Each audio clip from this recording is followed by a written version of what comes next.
नमस्कार, बहुत स्वागत है आपका देश न्यूज में और मैं हूं आपके साथ मनीष कुमार। आप देख रहे हैं हमारा खास कार्यक्रम होठ पे चोट, जिसमें आज हम बात करेंगे कब मिलेगा वेतन, यानी कि तनख्वाह कब मिलेगी। यूपी के बांदा में आउटसोर्सिंग कर्मचारियों ने जिला अधिकारी कार्यालय के बाहर प्रदर्शन किया है और ज्ञापन सौंपा है। आउटसोर्सिंग कर्मचारियों ने प्रदर्शन करते हुए बताया कि उनका 4 महीने से वेतन नहीं मिला है। वेतन नहीं मिलने से वो आर्थिक तंगी से जूझ रहे हैं।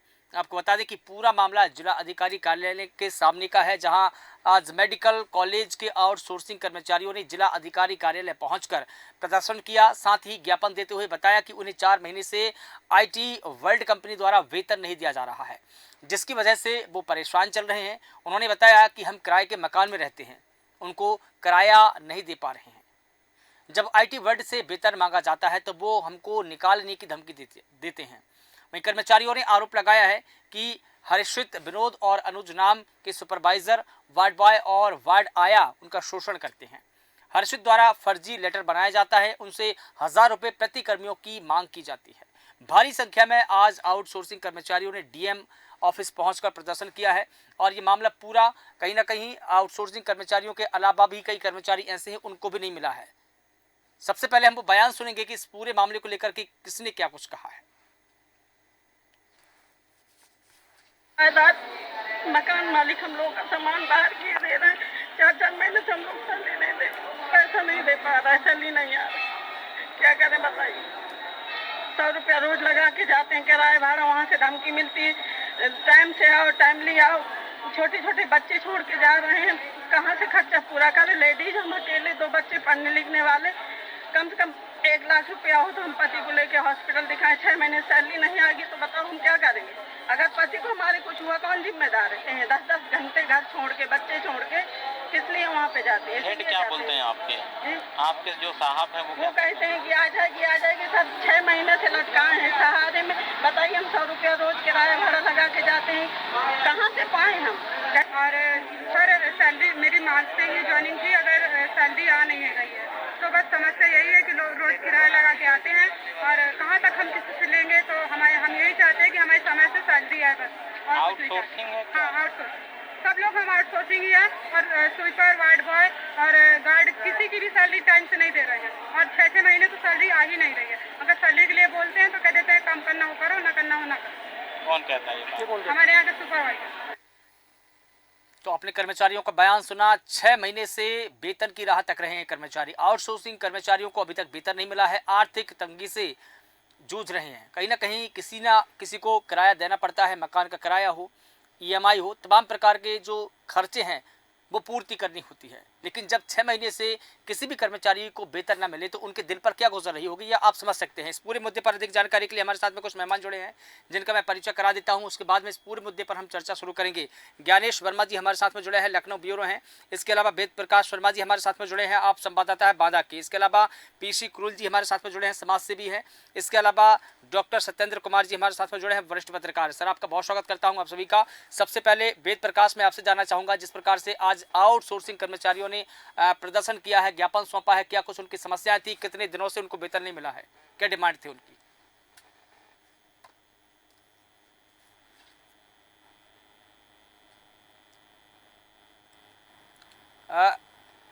वेद प्रकाश जी, माफ कीजिएगा, आपकी जो आवाज है हम तक नहीं पहुंच पा रही है, दर्शक भी नहीं सुन पा रहे हैं। मुझे लगता है आपका फोन म्यूट है।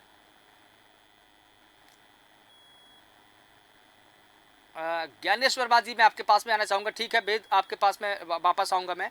ज्ञानेश वर्मा जी, कर्मचारियों को 6-6 माह से वेतन नहीं मिल रहा है। अब कर्मचारियों को घर की ईएमआई भी देनी पड़ती है, घर का किराया भी देना पड़ता है, कई और अन्य खर्चे भी हैं। जब लोगों को 6 महीने से वेतन न मिले तो उनके दिल पर क्या गुजर रही होगी, क्या कहेंगे आप? देखिए मनीष जी, बता दूं कि जो मुद्दा हम लोगों ने उठाया कोर्ट पे कोर्ट, हम अपने देश चैनल के माध्यम से लगातार ऐसी खबरों को दिखा। बता दूं कि उत्तर प्रदेश सरकार जो है कहीं न कहीं वो सोचती है संविदा कर्मचारी रखने पर कहीं न कहीं शायद वो हमारा वेतन बढ़ सके या क्या सोचती है। और इसको लेकर के हम देखें तो आप सोचिए कि 6 महीने से अगर वेतन नहीं मिला है तो क्या कारण है।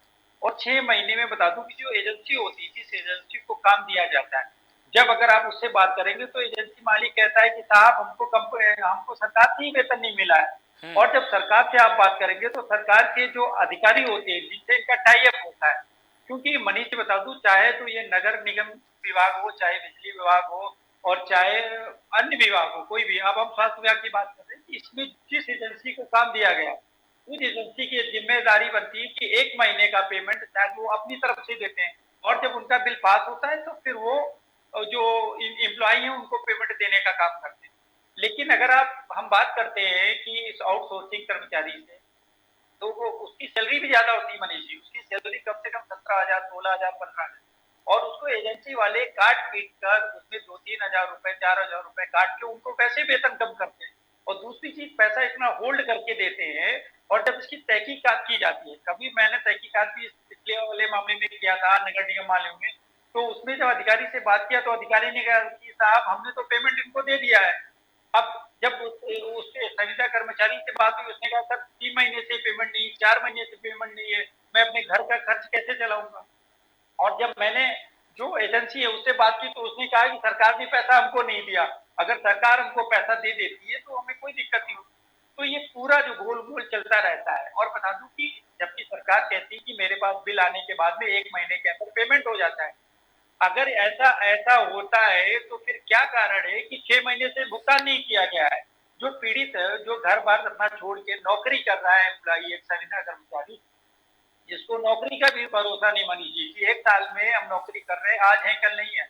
और इसमें बहुत सा खेल मनीष जी और भी होता है। आपको बता दूं कि एक एजेंसी 1 साल में काम करती है, और उस जब वो एजेंसी चली जाती है तो दूसरा उस एजेंसी का एम्प्लॉय हटा दिया जाता है, फिर नए आदमी भरे जाते हैं, और जो नए आदमी भरे जाते हैं उनसे कमीशन लिया जाता है, किसी से 20,000, किसी से 30,000, किसी से 50,000 रुपए, और फिर इस तरीके से ये पूरा सिस्टम चलता रहता है मनीष जी। और जो वेतन की बात आपने कही, जो देखिए गरीब व्यक्ति होता है वो अपना घर बार हाउस छोड़ के आता है नौकरी करने, वो चाहता है चलिए 12 पे बात हुई 12,000 ही मिले, और 6 महीने से अगर उसको 12,000 रुपए भी नहीं मिलते तो इसकी जिम्मेदारी सरकार के ऊपर बिल्कुल है। ठीक है। और अगर आप सरकार से पूछेंगे तो सरकार कहेगी हाँ, ये जिम्मेदारी जो एजेंसी ले रखा है उसकी जिम्मेदारी है। बिल्कुल। तो इस तरीके से पूरा टाल मटोल चलता रहता है, पर जो सफर करता है दिक्कत उसके साथ में है। और सरकार से कभी भी आप बात करेंगे, सरकार हमेशा ये कहती कि ऐसा है, मैंने एजेंसी को दे रखा है और पेमेंट भी करता रहता हूँ, ये सारी टेंशन उनकी बिल्कुल है। ठीक है, और कहीं एजेंसी ना मालिक कहीं कहेगा सरकार पेमेंट नहीं बिल्कुल करता है। बिल्कुल ठीक है ज्ञानेश जी, ये कंपनी की जिम्मेदारी है, आप कुछ भी करिए, कर्मचारियों को वेतन दीजिए। और आपने कहा कि 1 महीने नहीं, कम से कम नहीं तो 1 महीने का एडवांस से देकर चलना चाहिए, ताकि इस प्रकार की कोई समस्या ना आए। वेद प्रकाश, मैं आपके पास में आना चाहूंगा, कितने ऐसे कर्मचारी हैं जिनको वेतन नहीं मिला है? वेद प्रकाश, क्या सुन पा रहे हैं आप मुझे? लगता है वेद प्रकाश से संपर्क नहीं बन पा रहा है। ठीक है, मैं डॉक्टर सत्येंद्र कुमार जी आपसे जानना चाहूँगा, जिस प्रकार से जो कर्मचारी है अब आंदोलन करने पर उतर आए हैं, हड़ताल करने पर उतर आए हैं, उनकी एक तो जो स्थायी है नौकरी भी नहीं है, इसके बावजूद उनको 6-6 महीने से वेतन नहीं मिला है, घर कैसे चलाएंगे वो लोग? जी बिल्कुल, ये समस्या जहां पर भी संविदा कर्मचारी आउटसोर्सिंग के तहत रखे गए हैं वहां पर ये समस्याएं लगातार बनी और पूरे देश के सारे मीडिया में इसकी खबरें आती रही हैं। लेकिन इस पर सरकार को गंभीरता से लेना चाहिए कि बाधा डिस्ट्रिक्ट के मेडिकल कॉलेज से संबंधित कर्मचारियों की बात नहीं, संविदा कर्मचारियों की बात नहीं है। प्रदेश में जहां पर भी संविदा कर्मचारी हैं उनके वेतन की, उनके मेडिकल क्लेम की और उनको सिक्योरिटी का भी जिम्मा लेते हुए जो भी नोडल एजेंसी वो बनाए जिसको कोई जिम्मेदारी है, उन पर पूरी मॉनिटरिंग करना चाहिए, इस तरह की समस्याएं न आए, क्योंकि ये आम जन है और आम जन ही व्यवहार, विचार और व्यवस्था में अपनी भूमिका बनाते हैं, सरकार के प्रति विचार बदलते रहते हैं। ऐसी स्थिति में सरकार को, शासन को इस पर सतर्कता के साथ गंभीरता से विचार करना चाहिए कि बाधा जिले के नहीं है, बाकी सभी प्रदेशों में इस तरह की स्थितियां आ रही हैं और इसे भारत सरकार को भी इस पर गंभीरता से विचार करने की जरूरत है कि संविदा कर्मचारियों को जिस तरह से नोडल एजेंसी उनका शारीरिक, मानसिक और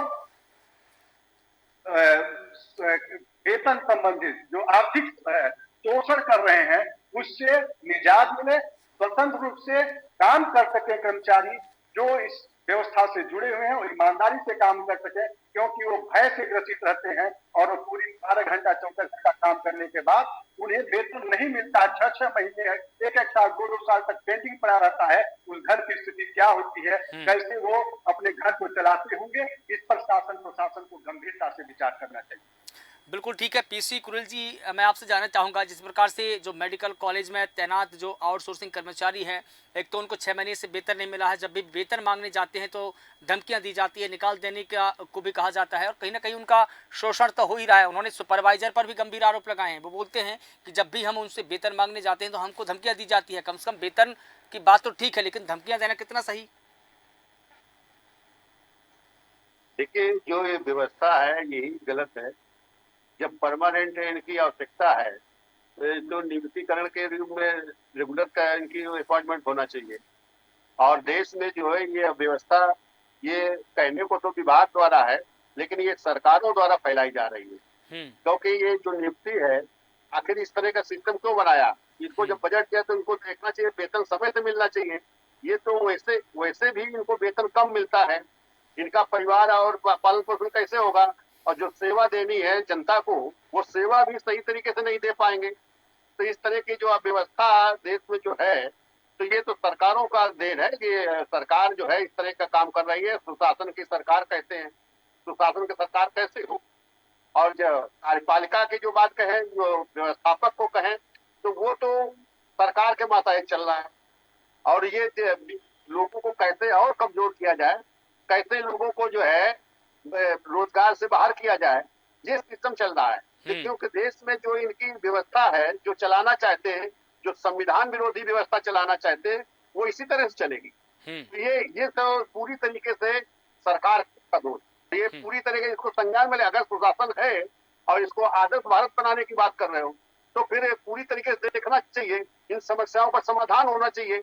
ये तो परमानेंट जॉब है भाई, वार्ड बॉय वगैरह, ये तो इनको आवश्यकता है, तो इनको तो रेगुलर होने चाहिए थे, रेगुलर भर्ती करनी चाहिए थी। लेकिन नहीं, इन लोगों को जो है सही तरीके से रोजगार नहीं मुहैया कराना है और सही तरीके से सेवा लोगों की, जनता की नहीं करना है, इसलिए ये व्यवस्था फैली है। इस पर जो है प्रश्न चिन्ह लगता है। तो सरकार को इसको अपने अगर सरकार की गलती नहीं है तो प्रशासन इस तरह गलतियां क्यों कर रही है? 6 महीने से उनको वेतन क्यों नहीं मिला और क्यों ये इतना हड़ताल कर रहे हैं? इसके बाद भी बात नहीं सुनी जा रही है। इनको तुरंत संज्ञान में लेना चाहिए, इनको कार्रवाई होनी चाहिए इस पर। और जो प्रशासनिक अधिकारी अगर गलती कर रहा है तो उसके विरुद्ध कार्रवाई होनी चाहिए। लेकिन इस पर तो ध्यान सरकार को देना चाहिए ना। नहीं, बिल्कुल ठीक है। ज्ञानेश वर्मा जी, लौट करके आपके ही पास में आना चाह रहा हूँ। जैसे कि आरटी वर्ल्ड कंपनी ने उनको ज्वाइनिंग दिया और कंपनी के जरिए उनको आउटसोर्सिंग पर रखा गया, तो ये जिम्मेदारी किसकी मानेंगे आप, प्रशासन की या आईटी वर्ल्ड कंपनी की? देखिए, जब उसको ठेकेदारी प्रथा से मान लीजिए है, हाँ, ठेकेदारी प्रथा से अगर ये आए तो इसको बजट से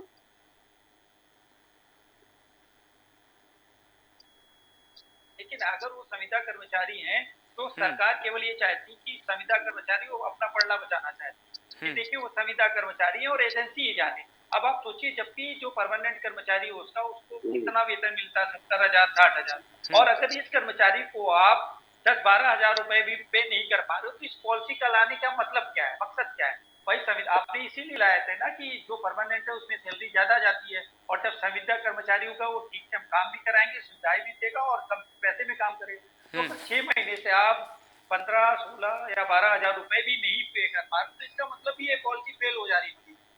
नहीं तो जो जिसको आप 70,000 50,000 पे करते हो, वो परमानेंट कहते हो कि काम नहीं करता है। तो इसका मतलब संविदा कर्मचारी 6 महीने के बाद में वो रोड पे आ जाए, और उसमें जो रोड पे आने के बाद में और भी समस्याएं हो जाती है। जो आम जनता होता है उसको काफी परेशानी होती है, और जो काम होता है उस काम को ना करके जो एम्प्लॉय होता है उसका माइंडसेट केवल ये रहता है हमारा पैसा कैसे मिले, काम भी मन से नहीं करता है। तो कहने का मतलब ईमानदारी से आप पेमेंट करिए और ईमानदारी से उनसे काम लीजिए। अगर आपको सरकार को लगता है कि भाई बहुत पैसा हम दे रहे हैं, संविदा करने के बाद में अगर ये चीजें फेल हो रही हो, हमें आए दिन मैंने बहुत से विभागों में देखा, बिजली विभाग में यही शिकायत आती है, नगर निगम में यही शिकायतें आ रही हैं, समाज कल्याण में यही शिकायतें आ रही हैं। जहां जहां संविदा कर्मचारी आपको कहता है साहब पैसा नहीं मिला, या तो पैसा मिला तो हमारा पैसा काट दिया जाता है, हमारा मूल वेतन तो मैक्सिमम 17,000 रुपए है, लेकिन फिर हमको 10 से 12 हजार रुपए मिलता है। तो सोचिए बीच का पैसा कहाँ जाता है। और जब सरकार पे कोई आरोप लगाया था तो सरकार ना पढ़ना झाड़ लेती, वो कहती है भाई ये एजेंसी के आदमी है, हमसे कोई मतलब नहीं। या अगर कोई एम्प्लॉय कोर्ट भी जाना चाहेगा तो सरकार साफ साफ बच जाए। तो यहाँ पर सिर्फ ये है कि आप जब एग्रीमेंट कराते हो या परमानेंट एम्प्लॉय तो उससे काम करते हो, अगर नहीं करता तो उस पर सस्पेंड भी कर सकते हो, आरोप लगाएंगे। लेकिन ऐसे में काम सफर होता है तो उसकी जिम्मेदारी किसकी, सरकार की है कि मैन पावर एजेंसी की है या एम्प्लॉय की है, ये भी बड़ा प्रश्न है। बिल्कुल। तो कहीं न कहीं इस मामले को सरकार को संज्ञान में लेने की जरूरत बिल्कुल। है। और ये रोज आए दिन हड़ताल किसी भी विभाग के कर्मचारी हो रोड पर आए, इससे आम जनता भी परेशान होती है और उनके घर वाले तो परेशान होते हैं। यहाँ जब किसी भी एम्प्लॉय को 10 से 12,000 रुपए नहीं पे कर पा तो क्या कारण है? और राजस्व आम जनता से टैक्स वसूला जाता है सालों साल, आखिर ये पैसा कहाँ जाता है? बिल्कुल। और उस विभाग को आप पैसा नहीं पे कर पा रहे हो, बड़ा प्रश्न है। सरकार को अपनी छवि अगर बचानी है तो ऐसे मुद्दों को संभाल कर कहीं न कहीं वो ना दिखाए और ना दिखना चाहिए। अगर आम आदमी जनता के सरकार के भरोसे है और उसको वेतन नहीं मिलता तो धरने पे आएगा, सीधी सी बात है। तो इसकी छवि किसकी मिलोगी मनीष जी? सरकार की होगी। तो सरकार को ऐसे मामलों पे संज्ञान लेना चाहिए और समय से वेतन दे और समय से काम कराएं। बिल्कुल ठीक है। डॉक्टर सत्येंद्र कुमार जी, आपसे जानना चाहूंगा, देखिए एक तो जो आउटसोर्सिंग कर्मचारी है उनको स्थायित्व की कोई श्योरिटी नहीं है कि उनको कब तक रखा जाएगा कब तक नहीं रखा जाएगा। जब सरकार के मन में आता है रख लेती है, जब सरकार के मन में आता है निकाल देती है। कोविड के टाइम पर भी हमने देखा कि अस्पतालों में स्टाफ नर्स के पद को निकाला गया, फिर बाद में उनको 6-6 महीने बाद निकाल दिया गया। अब ऐसे में उनको सैलरी भी नहीं मिलेगी, तो इस पद को निकालने का सरकार की जो मंशा थी वो तो एंटी टारगेट हो जाएगी। तो क्या महत्व रह जाएगा इस पद का? अब सरकार कहती है कि हमने पैसे बचाने के लिए आउटसोर्सिंग का पद निकाला है, तो आप उसको सही से निभाइए तो सही, कम पैसे दीजिए लेकिन समय पर दीजिए। सरकार का काम है पैसा बचाना, एक जगह रख दीजिए, लेकिन जन कल्याणकारी राज्य की स्थापना करना सरकार की सबसे बड़ी प्राथमिकता होती है। और उसमें ये नहीं देखा जाता, उसमें तो ये है कि कोई भी व्यक्ति भूखा न सोए, अशिक्षित न रहे, अस्वस्थ न रहे। ये सरकार का महत्वपूर्ण कार्य होता है कि सबके लिए सबकी सरकार सबकी व्यवस्था में ध्यान दे। लेकिन जब हम किसी को बस एक व्यवसायी बन करके उनकी उपस्थिति लें, उनसे कार्य लें, तो ये सरकार की स्थिति नहीं होती, एक व्यापारी का स्थिति हो सकता है। और जो ये कदम उठाया गया है वो जनहित में भी नहीं है और ये जो सिस्टम है, जो व्यवस्थापिका है, उसके लिए भी सही नहीं है।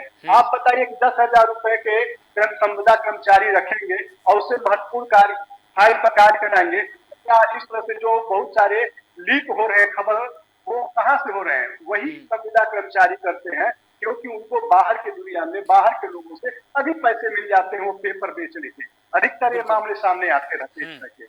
बिल्कुल। तो ऐसे सरकार को चाहिए कि भारत सरकार पर विशेष ध्यान देना चाहिए कि उनकी स्वास्थ्य, शिक्षा, रोजगार और उनको पूरी तरह से सिक्योरिटी की गारंटी दें उनके रोजगार के लिए। आप कम पैसे में एक टारगेट दीजिए लेकिन उनको गारंटी दीजिए। आउटसोर्सिंग सिस्टम के द्वारा जो नोडल एजेंसी है वो नुकसानदेह साबित हो रहा है और अपने मकसद का वो सरकार के उद्देश्यों पर वो सफल भी नहीं हो पा रहा है। बिल्कुल ठीक है। आप सभी का बहुत शुक्रिया इस पूरे मुद्दे पर बात रखने के लिए। तो बता दें कि 6 माह से आउटसोर्सिंग कर्मचारियों को वेतन नहीं मिला है। 6 माह से कर्मचारी वेतन की राह तक रहे हैं। आखिर कब उनको वेतन मिलेगा, देखना होगा कि सरकार प्रशासन इस पूरे मामले में क्या कुछ कार्रवाई करेगा। फिलहाल देश न्यूज़ के खास कार्यक्रम में बस इतना ही। मुझे दीजिए इजाजत। नमस्कार।